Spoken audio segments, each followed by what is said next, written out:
على الكفي صلاة الله على شافي سلام الله سلام الله بمحي الدين خلصنا من البلواء يا الله.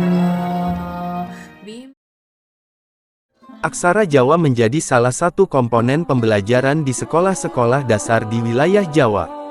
Biasanya, aksara Jawa diajarkan dalam pelajaran bahasa Jawa. Aksara Jawa adalah sistem penulisan bahasa Jawa yang juga dikenal sebagai Hanacaraka atau Carakan. Sistem penulisan ini telah ada sejak abad ke-17 Masehi, khususnya pada masa kerajaan Mataram Islam. Meskipun sudah diajarkan sejak tingkat dasar, ternyata tidak banyak yang mengetahui tentang sejarah dan asal-usul aksara Jawa, baik dalam bentuk mitos dan legenda maupun dalam catatan sejarah faktual yang sebenarnya. Dalam konteks cerita rakyat atau legenda, terdapat cerita tentang asal-usul aksara Jawa. Asal mula pembentukan aksara Jawa tidak terlepas dari cerita seorang pengembara bernama Aji Saka. Kisah tentang awal mula aksara Jawa dimulai dengan seorang pengembara bernama Aji Saka yang ditemani oleh dua pelayannya, Dora dan Sembada. Aji Saka berasal dari suatu tempat yang jauh bernama Bumi Majeti, meskipun ada juga yang mengatakan bahwa Aji Saka adalah keturunan suku Saka dari India. Aji Saka merasa ingin menjelajah dan meninggalkan Bumi Majeti.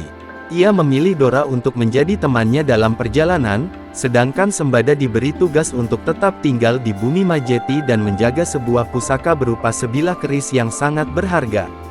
Sebelum berangkat, Aji Saka meminta Sembada agar tidak memberikan pusaka tersebut kepada siapapun kecuali dirinya sendiri.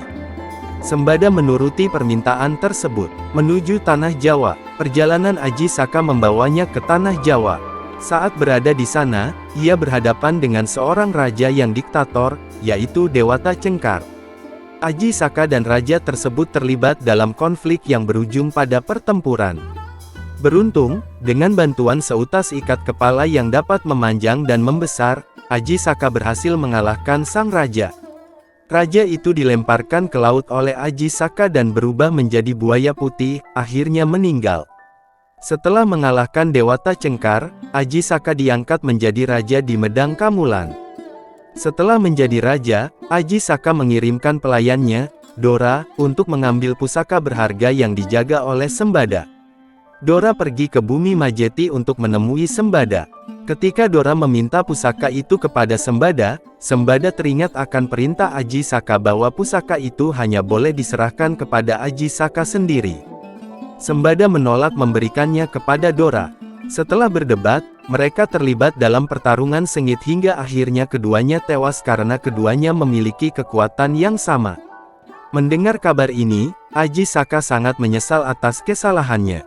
Untuk mengenang kedua pelayannya yang setia, Aji Saka membuat puisi dalam bentuk sebaris aksara yang sekarang dikenal luas oleh masyarakat sebagai aksara Jawa. Ha, na, ka, ra, ka. Ada utusan, da, ta, sa, wa, la. Saling berselisih pendapat, pa, da, ja, ya-nya. Sama-sama sakti, ma, ga, ba, ta, nga. Sama-sama menjadi mayat, mantra Jawa kuno. Di sisi lain, jika huruf-huruf aksaranya diubah urutan atau dibalik, akan terwujud mantra Jawa kuno yang memiliki fungsi untuk mengusir roh jahat. Mantra ini dikenal sebagai Caraka Walik. Mantra ini diyakini sebagai kekuatan penolak yang sangat kuat, mampu mengusir berbagai jenis malapetaka seperti tuju, teluh, teranjana, leak, desti, pepasangan, sesawangan, bahkan rerajahan. Bacaan ini juga dapat ditemukan pada bait terakhir dari mantra pemanggil Jailangkung, yang berperan dalam melindungi dari bencana atau kejadian tidak diinginkan. Berikut adalah teks dan penjelasan mengenai mantra tersebut. Nga, ta, ba, ga, ma. Tidak ada kematian. Nya, ya, ja, da, pa. Tidak ada kesakitan. La, wa, sa, ta, da. Tidak ada peperangan. Ka, ra, ka, na, ha. Tidak ada utusan. Jika Anda menyukai video kami, jangan lupa untuk berlangganan, menyukai, dan memberikan komentar. Nyalakan loncengnya agar mendapatkan notifikasi dari video terbaru kami. Terima kasih. Jadi, itulah kisah atau sejarahnya. Semoga kisah ini bermanfaat, dan mohon dimaafkan jika ada ketidakakuratan dalam penyampaian, karena kesalahan tersebut berasal dari saya pribadi sebagai manusia biasa. Sampai jumpa di kisah-kisah menarik yang penuh makna berikutnya.